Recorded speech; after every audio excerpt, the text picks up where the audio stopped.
મારી દ્રષ્ટિએ ટેકનોલોજી અને સુવિધાનો સૌથી મોટો ડ્રોબેક એ છે કે એણે આપણી સહન શક્તિને શૂન્ય કરી નાખી.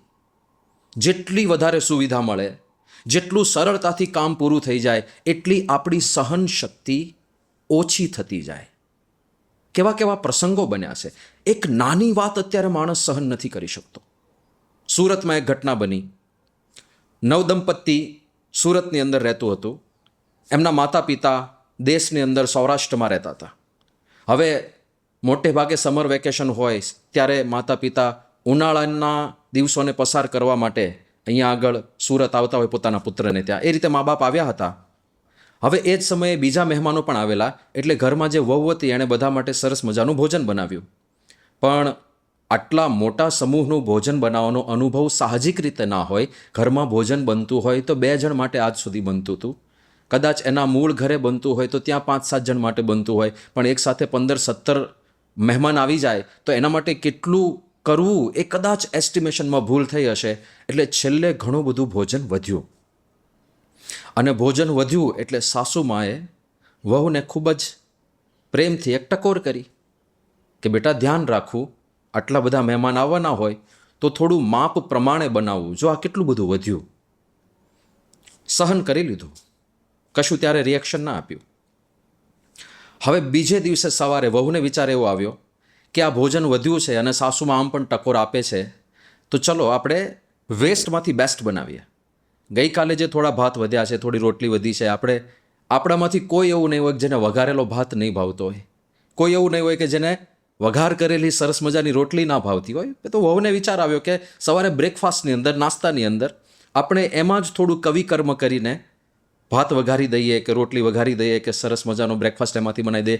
એમણે બનાવ્યો અને એ પણ સાસુમાએ નોટિસ કર્યું અને એમણે ફરીથી વહુને એક ટકોર કરી કે બેટા મહેમાન આવ્યા હોય ત્યારે એને આ રીતનું વાસી ભોજન નાસ્તામાં નવું કરીને ન અપાય, કંઈક નવું બનાવવું જોઈએ. 2 ટકોર સાસુની, ખાલી 2 ટકોર. મહેમાને વિદાય લીધી. એના પતિદેવ ઓફિસે ગયા હતા અને માતા પિતા પણ કોઈકને ત્યાં બેસવા ગયા હશે. વહુ ઘરે એકલા હતા. દુપટ્ટો પંખા ઉપર લગાડ્યો અને ગળા ફાંસો ખાઈને સાસુમા ઉપર સુસાઇડ નોટ લખીને એ મહિલાએ આત્મહત્યા કરી લીધી. ખાલી 2 સૂચન સાસુના સહનના થયા. આપણે કોણ સાચા છે કોણ ખોટા છે એના પર વિશ્લેષણ નથી કરવું. બંને પક્ષે ભૂલ થઈ છે. સાસુમાએ પણ યોગીજી મહારાજનો સિદ્ધાંત યાદ કરો કે પહેલાં હેત કરવું અને પછી પોતાનો સિદ્ધાંત કહેવો. હજુ વહુ સાથે એવું બોન્ડિંગ જ નથી થયું સાસુને કે એમની વાત વહુ સ્વીકારી શકે. એવું હેત નથી થયું, એવો નાતો નથી બંધાયો અને સીધા સૂચન કરવા માંડીએ તો સામેવાળા નથી સ્વીકારવાના. એટલે સાસુમાની પણ ભૂલ છે. બીજી ભૂલ સાસુમાની એ છે કે વહુએ ઇન્ટેન્શનલી કર્યું હતું.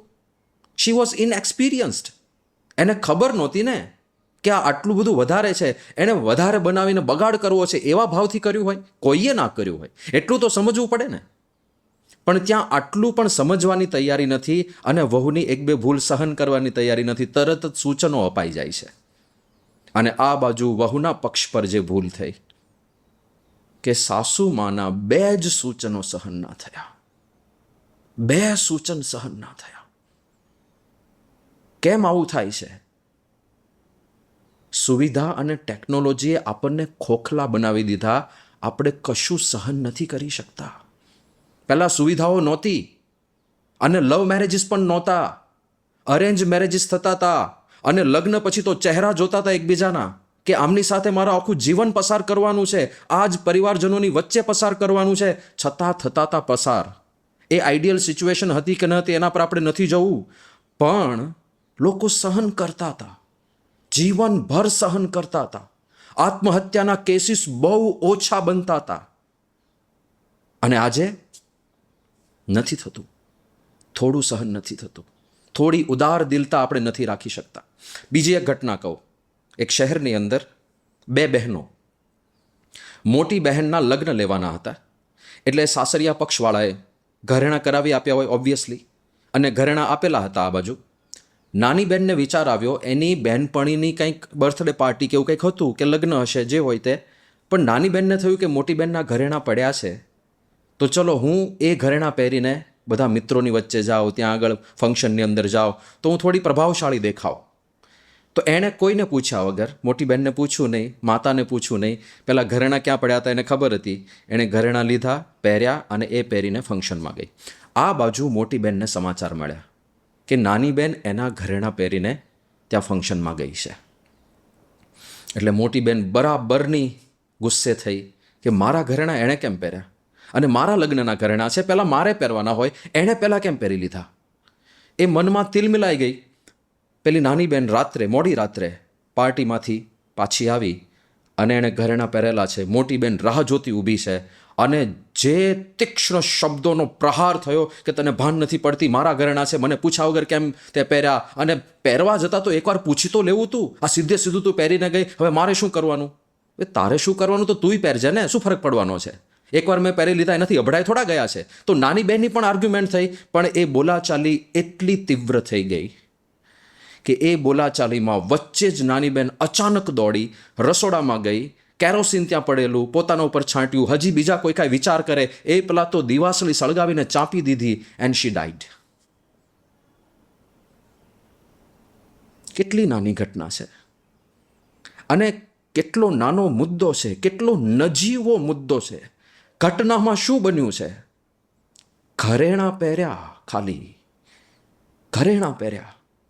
એટલી વાત પોતાની જ સગી બહેનની સહન ના થઈ.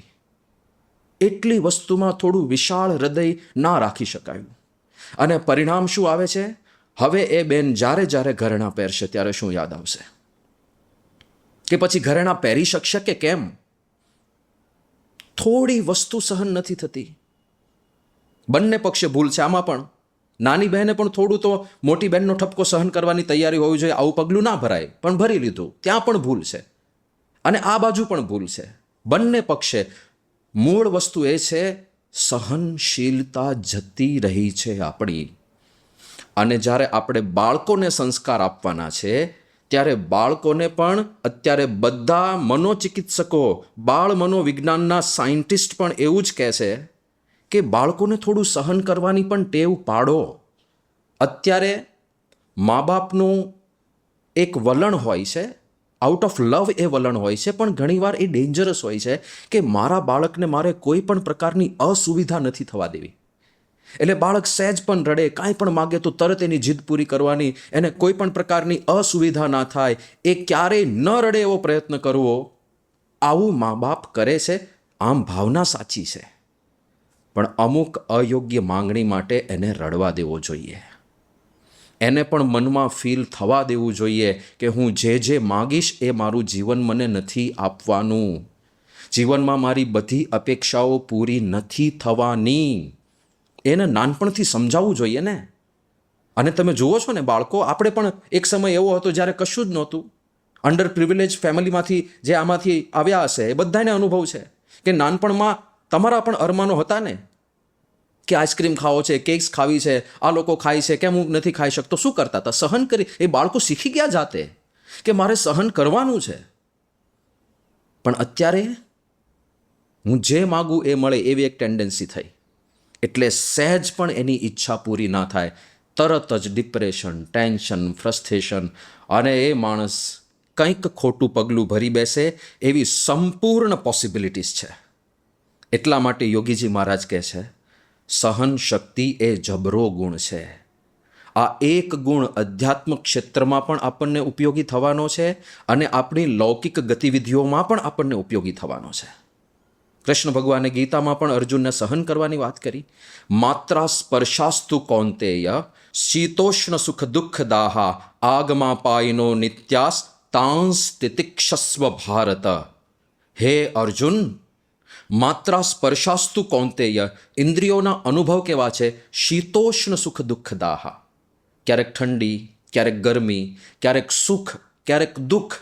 આ બધા અનુભવ આપણને કરાવશે આ ઇન્દ્રિયો. પણ એમાં આગમાં પાયનો નિત્યા